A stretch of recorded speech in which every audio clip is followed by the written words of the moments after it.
Hi guys, welcome to your channel Barnwal Tutorials. Here I am Vikas Kumar Barnwal. You are watching top 10 daily current affairs, which is very important for the all competitive examinations. So friends, let's start our current affairs before we know the some important news of our country.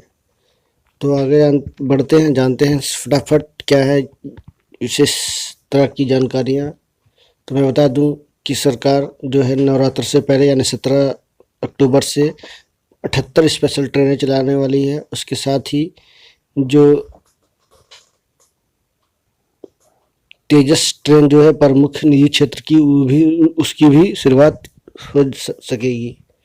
इसके साथ आगे बढ़ते हैं और भारत सरकार ने यह फैसला लिया है कि ई नीलामी से तय होगी गैस की कीमतें, यानी जो भी प्राकृतिक गैस की जो मार्केटिंग होगी उसको सुधार के तहत सरकार इसको आज़ादी देने जा रही है।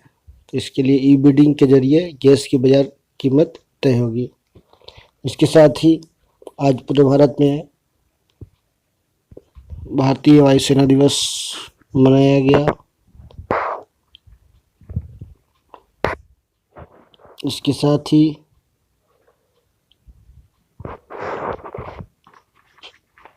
रसायन के वैज्ञानिक जो है दो महिला वैज्ञानिकों को नोबेल पुरस्कार दिया गया है ना, केमिस्ट्री का। इसके साथ ही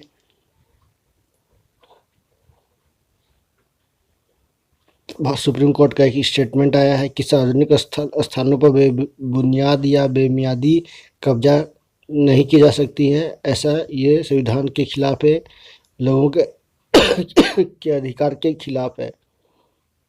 तो पहली बार ऐसा स्टेटमेंट आया कि जो शाहीन बाग में जो इस तरह का जो कब्जा किया गया था अनिश्चितकालीन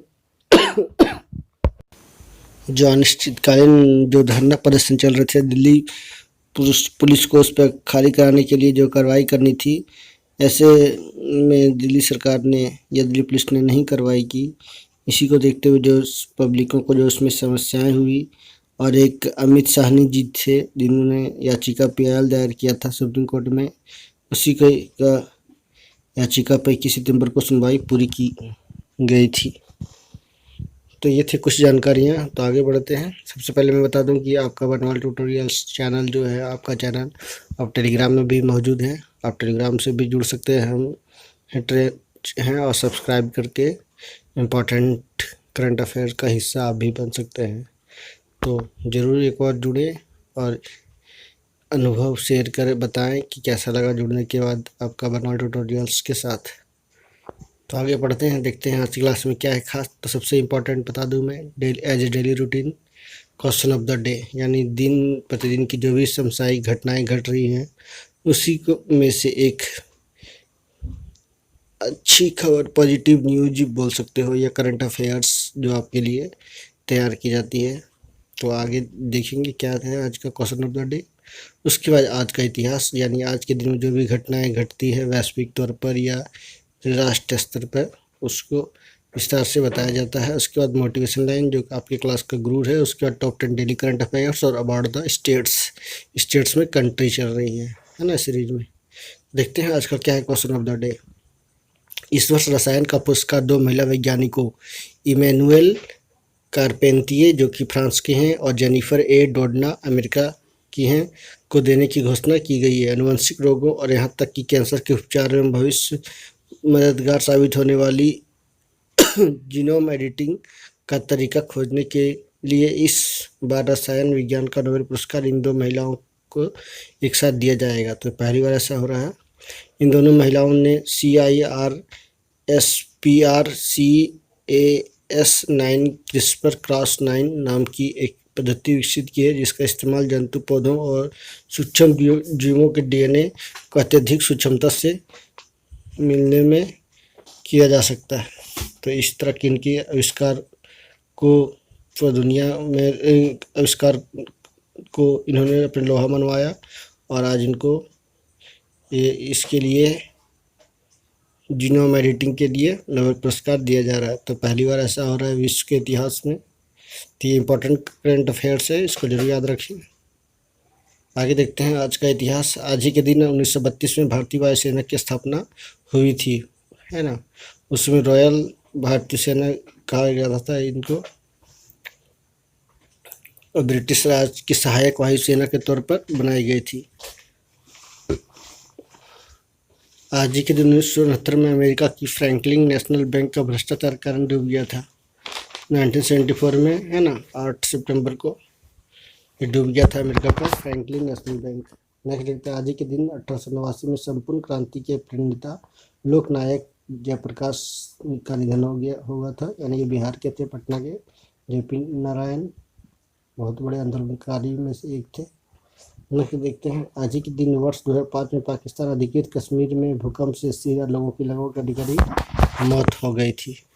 तो ये थे कुछ आज के इतिहास से जुड़े जानकारियाँ जो आपके लिए काफ़ी खास है, जो आपको काफ़ी जानकार बनाती हैं। तो इस तरह का जो भी आपको क्लास प्रोवाइड करवाया जाता है, तो एक बार आप ज़रूर जुड़ें और लोगों को भी शेयर करें, और लोगों को भी बताएं कि हाँ, ये इम्पोर्टेंट क्लास जो है हम सभी स्टूडेंट्स के लिए तैयार किया गया है। तो देखते हैं आगे क्या है आपका लिए मोटिवेशन, आज का मोटिवेशन कोट या थॉट्स बोल सकते हो। तो यदि आप उड़ नहीं सकते तो दौड़ो, अगर आप दौड़ नहीं सकते तो चलिए, यदि आप चल नहीं सकते तो रेंगे, लेकिन आप जो भी करें आगे बढ़ते रहें। तो एक इंस्पिरेशनल कोटेशन इसको बोल सकते हैं कि आपको रुकना नहीं है, एक जगह अस्थिर नहीं रहना है। यदि आप अस्थिर बैठे रहोगे तो फिर आपका फ्यूचर का, आपका लाइफ, आपका करियर सब रुका का रुका रहेगा। एक साफ तौर पे ये लाइन आपको बता रहा है। तो आप उड़ नहीं सकते तो दौड़ो, दौड़ नहीं सकते तो चलो, चल नहीं सकते तो रेंगो, तो रेंगते हुए भी आप आगे बढ़ो। ये था आज का मोटिवेशन लाइन। नेक्स्ट देखते हैं करंट अफेयर्स। तो फटाफट जानते हैं आज का 10 क्या है खास करंट अफेयर्स आपके लिए, इसके बारे में विस्तार से जानते हैं। तो देखिए पहला क्या है आज का करंट अफेयर्स। रिजर्व बैंक की नवगठित मौद्रिक नीति समिति की 3 दिवसीय बैठक की शुरुआत हुई। फैसले की घोषणा 9 को की जाएगी। तो फैसले की घोषणा 9 अक्टूबर को की जाएगी, है ना। रिजर्व बैंक की जो नवगठित मुद्रा समिति है, जिसमें 3 लोगों को नियुक्त किया गया है, तो ये 9 अक्टूबर को इसका परिणाम आने वाला है। 3 दिवसीय बैठक चल रही है। ये 29 सितंबर से पहले 1 अक्टूबर को होने वाली थी, किंतु नए स्वतंत्र सदस्यों की नियुक्ति के देरी के कारण ऐसा हुआ है।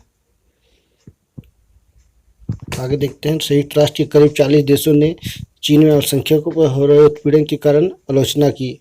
बिल्कुल होना भी चाहिए, हम सभी इसके खिलाफ हैं कि इस तरह का जो भी काम जो है वो इलीगल मुसलमानों के खिलाफ की जा रही है चीन में, ये बहुत ही खतरनाक है ना। एक गलत स्टेटमेंट जा रहा है एक दुनिया को चीन के खिलाफ कि चीन ने इस तरह का हरकत नहीं करना चाहिए। नेक्स्ट एक तो सत्ता की कुर्सी पर 2000वें साल में मोदी कैबिनेट की बधाई। मोदी कैबिनेट ने मोदी जी को बधाई दी है, क्योंकि 2001 में वे पार्टी से जुड़कर मतलब एक तरह से मुख्यमंत्री बने थे गुजरात के, और 2014 में प्रधानमंत्री बने। तो इस तरह से लगातार 20 साल में वो प्रवेश कर गए। नेक्स्ट देखते हैं। भारतीय बैडमिंटन ब्रांड ट्रांसफॉर्म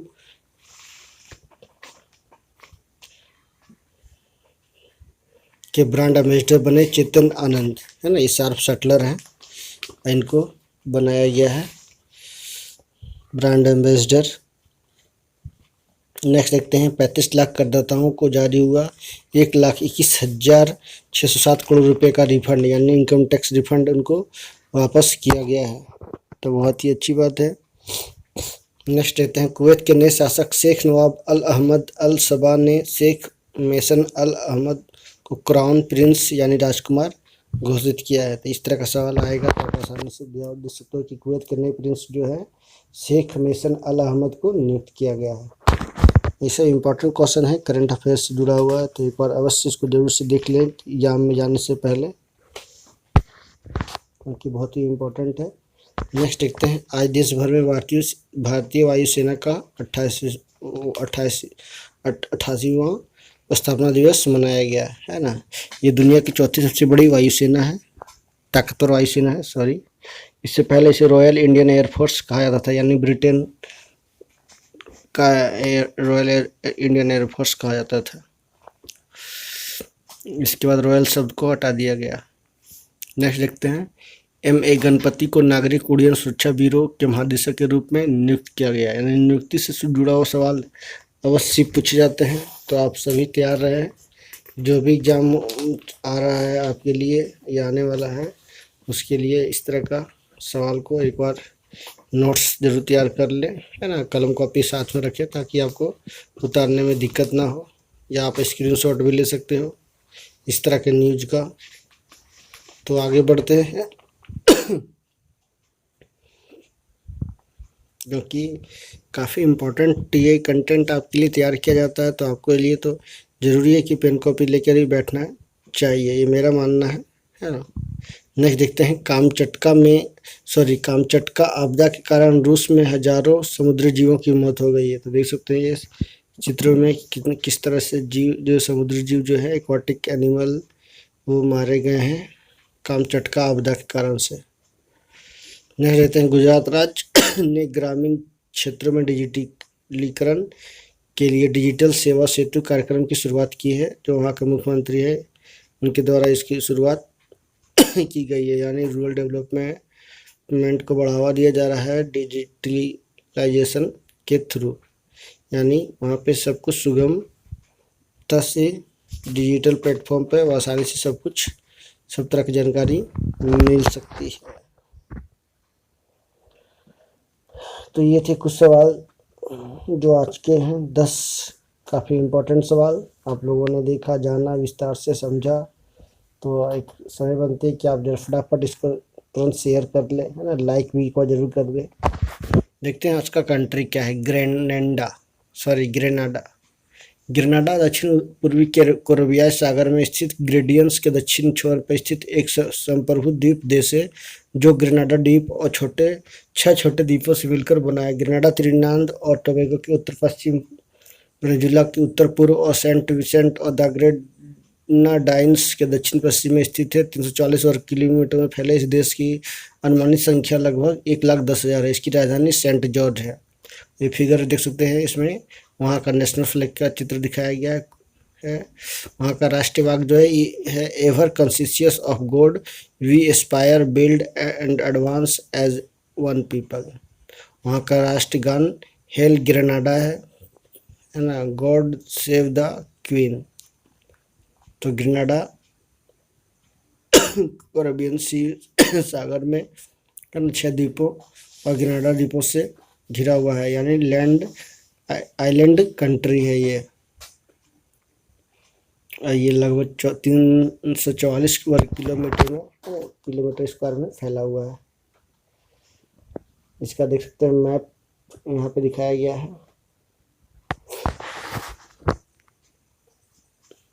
सकल घरेलू उत्पाद जो है 2008 के प्राकलन के अनुसार $1,153 बिलियन है। मुद्रा जो है पूर्वी कैरिबियाई डॉलर चलती है। मानव विकास सूचकांक में 10 में है, यानी दुनिया में 79 है। सरकार संसदीय लोकतांत्रिक संवैधानिक राजशाही के अधीन है। महारानी एलिजाबेथ द्वितीय गवर्नर जनरल क्लाइल ग्लीन है। प्रधानमंत्री टिलमस थॉमस हैं। राजधानी जॉर्ज सेंट मैंने बताया। निवासी ग्रेडियन वहाँ की राज्य भाषाएं जो है अंग्रेजी और पतोइस बोली जाती है। मुद्रा भी बताया दिया। समय मंडल भी दिखाया गया है। यातायात चालन दिशा जो है लेफ्ट है। दूरभाष कूट जो है +1.473 है। इंटरनेट TLD.GD है। तो ये थे कुछ जानकारियाँ ग्रेनाडा देश के बारे में, जो एक आइलैंड कंट्री है। आगे बढ़ते हैं, जानते हैं आज का क्या है कुछ जानकारी, क्योंकि मैं बता रहा हूँ कि 2-3 दिन से मैं आपके लिए स्पेशल नेशनल एजुकेशन पॉलिसी सवाल लेकर आ रहा हूँ, है ना। What does the letter P stands for NPST that finds mention in National Education Policy 2020? Primary, professional, public, probation. तो professional aiming for high professional standards among teachers. The draft new education policy has proposed the establishment of a common guiding set of national professional standards for teachers or NPST by 2022. तो P का अर्थ क्या हो गया, professional है ना, abbreviation से दिया गया था। एनपीएसटी का एब्रीविएशंस क्या है, तो national professional standards for teachers, यानी शिक्षकों के लिए एक राष्ट्रीय पेशेवर मानक तय की गई है, जो 2022 से इसको काम पर लागू किया जा सकता है, इसको शुरुआत की जाएगी। नेक्स्ट देखते हैं, ये 2 सवाल आपको दिए जाएंगे हर दिन। पर NEP and National Education Policy 2020, National Assessment Center PRAC will be set up as a standard setting body. What does letter R stand for in PRAC? Revise, rational, review, revival. तो review. The proposal to set up a National Assessment Center, the PRAC, Performance Assessment Review and Analysis of Knowledge for Holistic Development, as a standard setting body under the Ministry of Education indicates the government is keen to provide a regular check on the education system. तो आप लोगों ने देखा, ये 2 सवाल थे जो काफ़ी इम्पोर्टेंट थे। तो प्राक जो है एक क्या है, स्टैंडर्ड सेटिंग बॉडी है जो मिनिस्ट्री ऑफ एजुकेशन के साथ काम करती है, जिसमें आर का जो विस्तार रूप है रिव्यू है। तो दोस्तों आज के अंत में इतना ही। कैसा लगा एक बार अवश्य जरूर कमेंट करके बताएंगे, मैं आपको इंतज़ार करूँगा आपके कमेंट का। So thank you very much for watching. तो अलविदा लेते हैं आपसे, कल एक नई क्लास के साथ, नई ऊर्जा के साथ फिर मैं हाजिर होऊंगा। तो आपके लिए आज अलविदा, धन्यवाद। नेक्स्ट क्लास के साथ मिलते हैं। So thank you very much for watching. और सबसे मोस्ट इम्पोर्टेंट कि एक बार अवश्य सब्सक्राइब नहीं किया तो भूले नहीं, सब्सक्राइब करना बहुत ज़रूरी है। तो थैंक यू।